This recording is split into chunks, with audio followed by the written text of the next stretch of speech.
And the kids and I will never going to be safe in England, unless we have protection. And you've got to get the protection from the family. And if you don't, I just can't allow us to go, because you just never know what's going to happen. History's going to repeat itself, and I'm going to be wiped out. And she has been implying, I am told, in this game, that the royal family wiped out Diana. Which means Prince Philip wiped out Diana. So she's adding to that paranoia that Harry has. She's doing a Martin Bashir. What's really going on with Meghan Markle and Prince Harry after that appalling outing in New York City, where they appeared to show to the world their discomfort with each other and hatred of each other?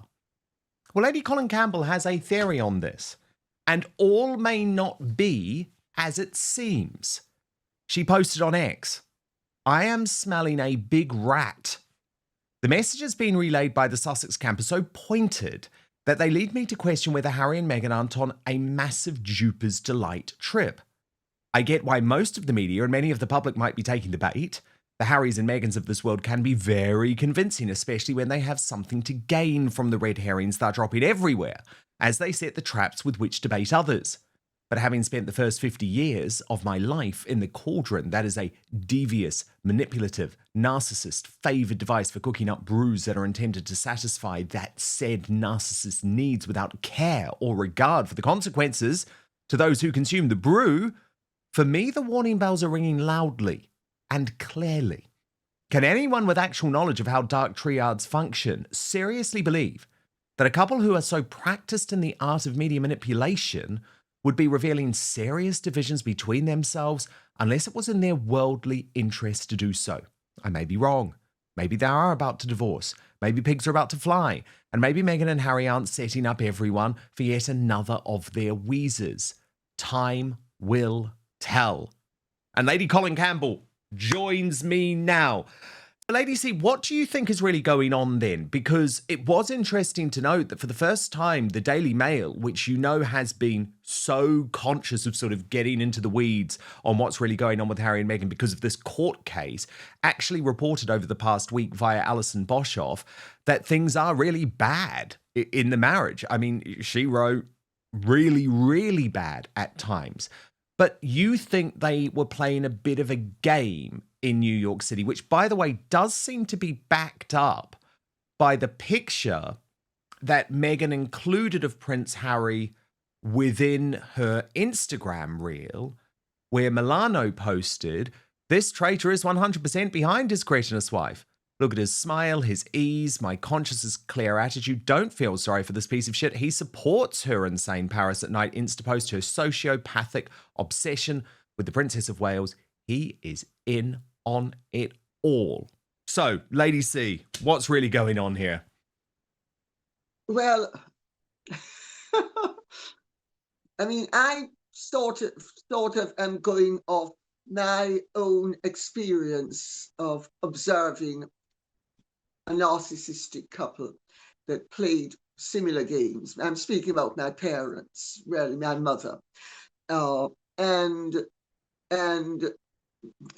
when there is dissonance, and if you don't know the games that go on, and also how the game can change momentarily. So 1 minute they're nice, the next they're nasty, literally. And then 5 minutes later, it's as if nothing ever happened. It's the constant change of mood. But I tell you what I think is going on personally. And this is just my hunch. I know that the marriage is very up and down and rocky. And a man in a situation like that, who is a much weaker man and much less intelligent, but even if he's more intelligent, because my father was more intelligent than my mother, a matter of character, the woman, if she's the more dominating partner in the marriage, will be able to set the agenda and and the man is then using his intelligence against himself sometimes. But they were in total accord with each other, and I think they are basically in total accord with each other on one level. So, so she went to Paris. They knew Paris was going to cause comment. Meghan, I don't think she necessarily said to him, I'm going to ape being your mother. And I don't think she'd have said that to him, but she did it. And he has come out defending her, saying that, oh, it's not Meghan who's been aping my mother's last trip. It's the press who have been accusing her of aping my mother's last trip. In much the same way that, remember, was it Tom Bradby? Yes, it was. Or he said, oh, no. When Tom Bradby asked him about the racist comments, oh, we never made racist comments. It's the press that made the link with us saying that the royal family was racist, notwithstanding the fact that not only did they say it in the Oprah show, but they actually even received an award from Kerry Kennedy for fighting institutional racism within the royal family. So he is wildly inconsistent in terms of in terms of actually accepting responsibility for anything they say and do. But I don't think that they plotted that. I think that was Meghan's attempt, because I think Meghan, when she stepped out of the Balenciaga show, I think she hoped and maybe even expected the paparazzi to follow her, and nobody followed her.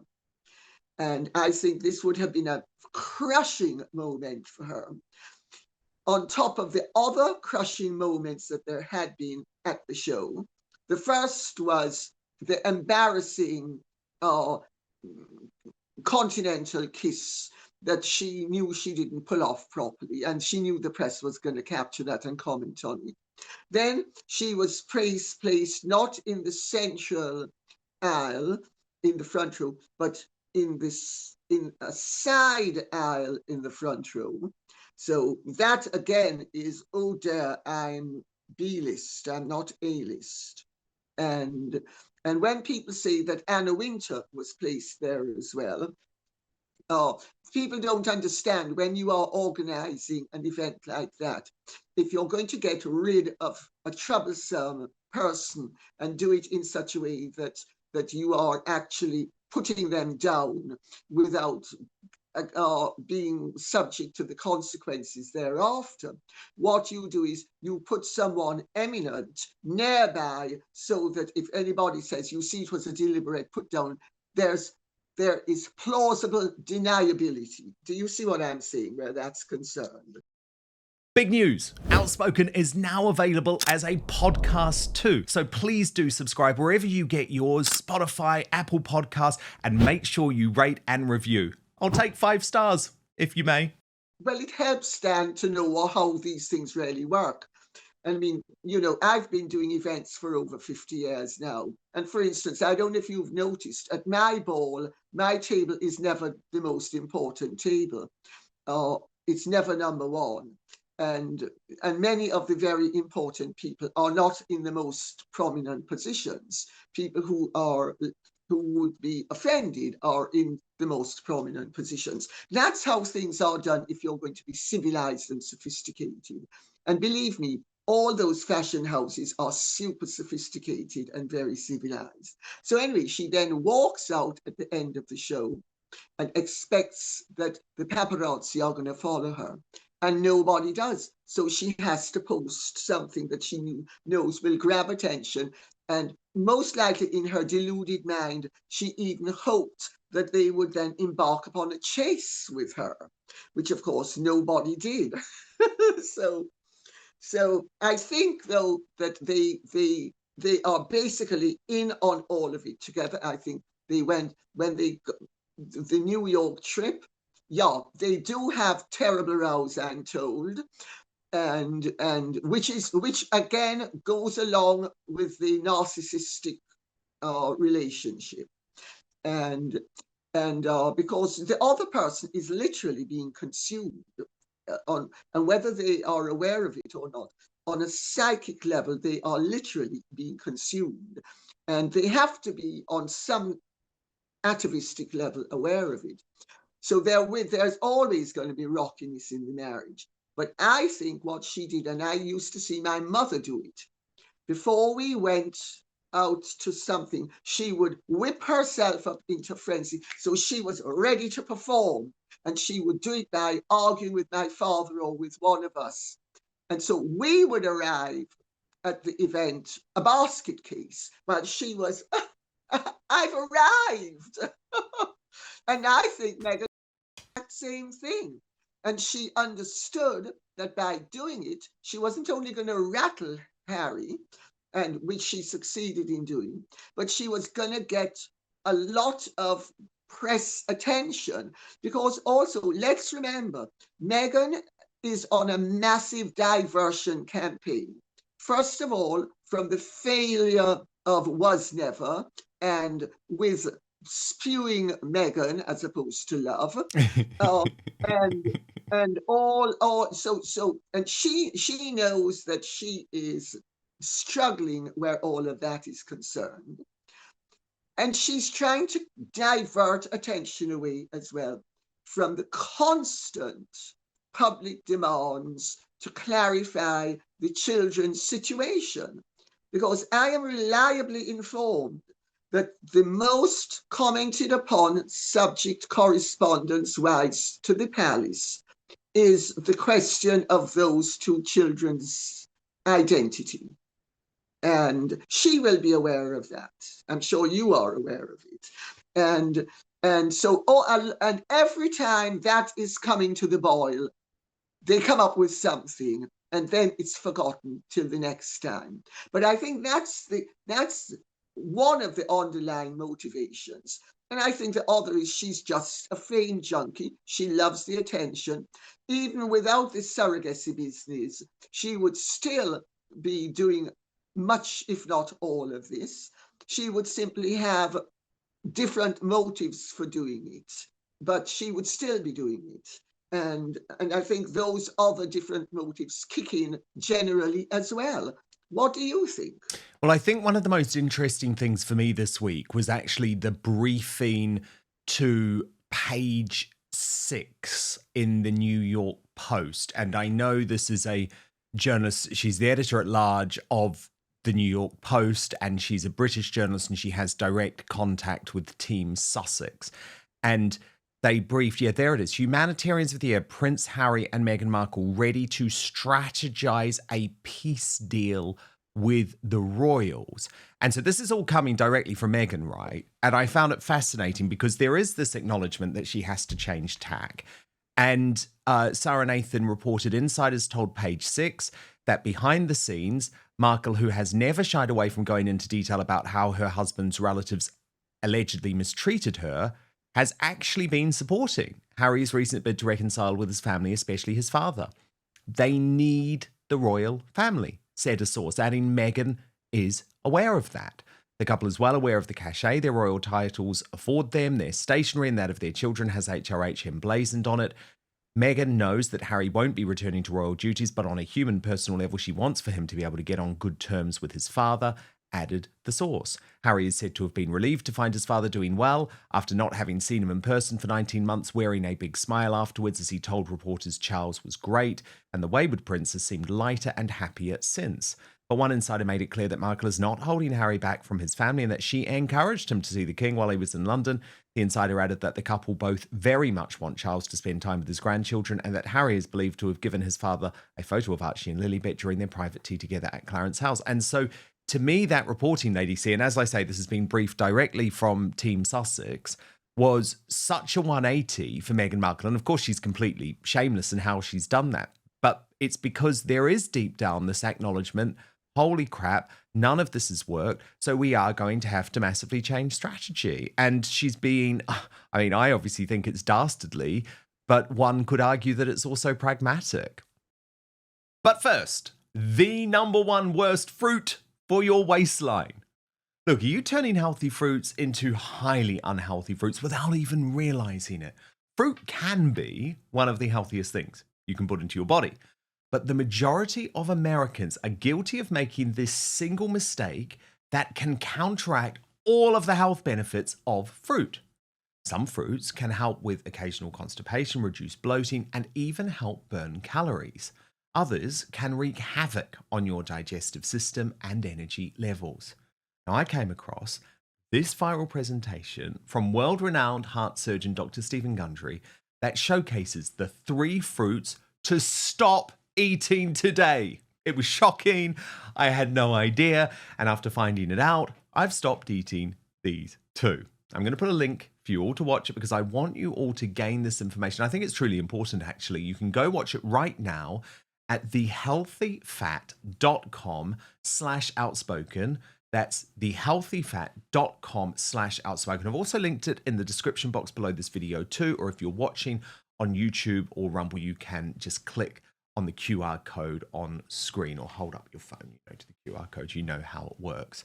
Oh, and by the way, eliminating these fruits could forever change the way we help increase energy levels, decrease brain fog, support digestion, and even lose weight. So make sure to click on the link below or go to thehealthyfat.com/outspoken to find out now. Dr. Gundry has lost 70 pounds himself using his research and has kept the weight off for over 20 years and counting. His digestive issues are gone. His health is fantastic. He feels younger today than he did in his 40s. His video has been watched by over 20 million people to date. You can watch and learn more about it at thehealthyfat.com/outspoken. Just click on the link in the description box below this video. But now, back to the show. It is pragmatic, but it's also, in my view, illusory as opposed to real, because Meghan might be encouraging Harry to reconcile, but I actually do not think that she is ever going to allow a reconciliation. Let us just look at what has happened, because of course Sarah Nathan is going to say what Meghan wants everybody to say. Correct. To see. Correct. And Meghan is going to want people to think that she is supporting Harry, and Harry wants the reconciliation. And it's that mean and awful William and that ghastly Charles with Camilla who are preventing it. So who is going to be the bad guy? It's going to be the royals as opposed to Harry and Meghan. That's the first thing. The second thing is that I would not put it past her to actually encourage Harry to do this. Because my understanding is that what Meghan has been doing is, on the one hand, saying to Harry, oh, yes, go on, let's go, let's try. And then she then says, whenever it looks as if things are going to succeed, and there will be the possibility of Harry bringing the children over, which she doesn't want to happen. And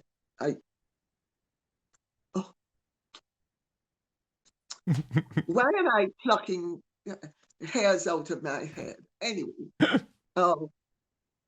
she doesn't want it to happen. And there is, my understanding is that she's actually playing a very, shall we say, wily triple game, because she encourages Harry on the one hand to, oh yes, it would be better, knowing she can then capitalize upon that.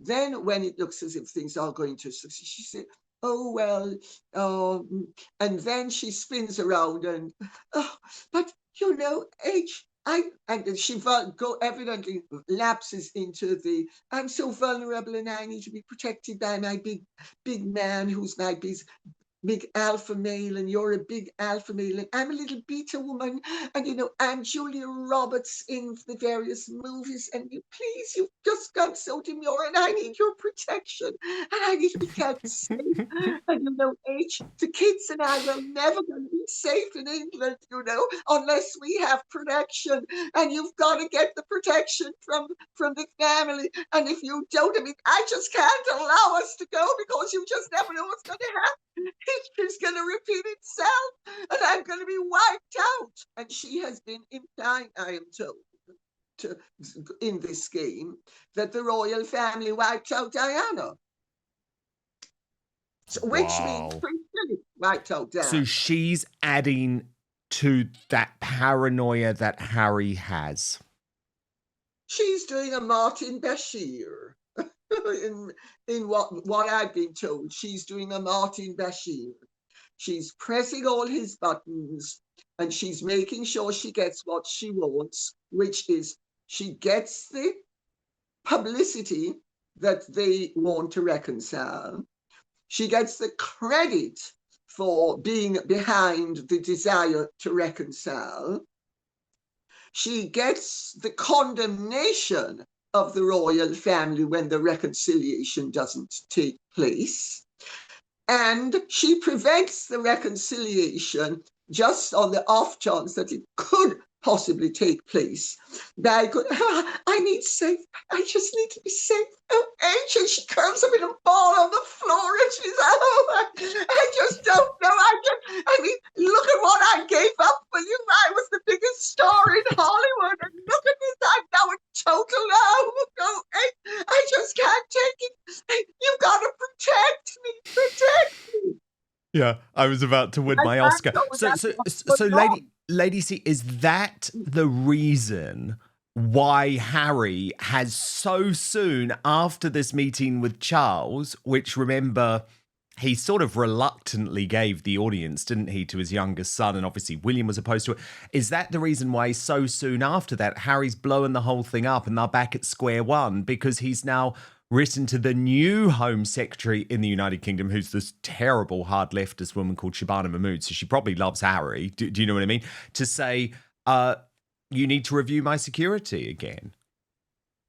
Well, my understanding is that Rachel Zane, who is one of the world's leading experts on constitutional and all other legal matters, is the one who gave the advice.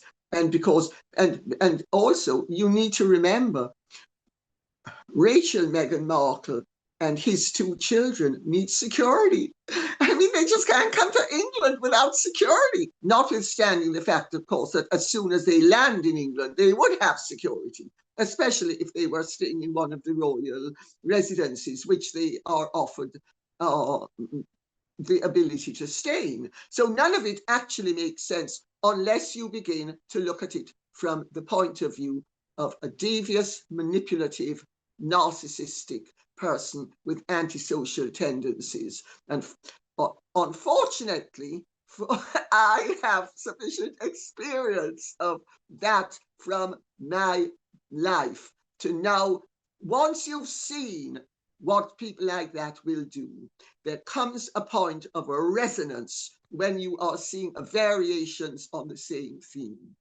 And between what I suspect has been going on and what I have been told is going on, this is my conclusion.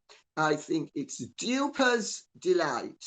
And I think she's not only duping the world, I think she's duping H as well. Oh, I just love you, H. Oh, get out of my way. What do you think you're doing? I can't stand the sight of you. You're not protecting me. I need protection. Yep. Very, very dramatically performed. I love it, Lady C. Well, I have to tell you, Dan, why I am evoking this is I've seen this sort of thing happening, and I understand that Meghan, rather like my mother, is a real drama queen, and that she will do anything and say anything and to get her point across. And the man is bombarded with a fusillade of emotion and doesn't know whether he's coming or going. I mean, he should, because if you have any discernment, you should.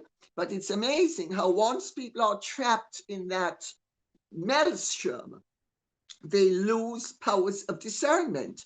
Befuddlement is one of the absolutely classical uh, features of reaction to narcissistic manipulation. And Thomas Markle, Sr. himself, has shown signs of utter befuddlement as a result of his interactions with his daughter. I mean, because I not only lived through this with my mother, but Erica Freeman encouraged me long before narcissism became the hot topic that it now is. She said, you need to write this book because, she said, you will be able to make a genuine contribution to the subject, which hundreds, if not thousands of people have written to tell me that I have done. But I can now see, but part of why I actually see it so clearly as well, although I have to tell you, it takes time. The truth bell has to ring before you realize what's going on, even now. But she, because I know what has happened, it's there comes a point when I say, oh, is this really what's going on? Is what everybody's saying? And then I ask questions, and in my opinion, that is what's going on. And Meghan plays games with everyone, including with Harry, and including at Harry's expense. And I have no doubt that his reaction in the Tribeca occasion was genuine, but I think she slammed his buttons before, so that because she knew she'd be able to have a dynamic going on that would create consternation, and sure enough, it did. And notice she was clever enough to photograph them behind the scenes and post that as well. So that is the counterpoint. It's people like that are extremely devious and manipulative, and not all of it is totally scripted. They will wing some of it, but a lot of it is scripted. They know how to get people's goat. Absolutely fascinating analysis, Lady C. Thank you so much. And if you want much, much more from Lady Colin Campbell and I, twice the length of what you've just seen, we're specifically going into what on earth is going on between King Charles, Prince William, and Prince Andrew. Then please do subscribe to my Substack. www.outspoken.live is the address. Paid monthly or annual subscribers get first access to the Royal Uncancelled After Show every weekday, and you get it with no advertising whatsoever. You can watch live or on demand at www.outspoken.live. Join my free speech community there today. Thank you so much for watching Dan Wootton Outspoken. Please click on my face just to the bottom left to subscribe to this brand new independent news source and turn on the notification bell so you'll be alerted to our brand new live shows, uncancelled interviews, and special royal episodes. Outspoken is also now available as a podcast, so you can listen to the show every weekday on the go, wherever you are.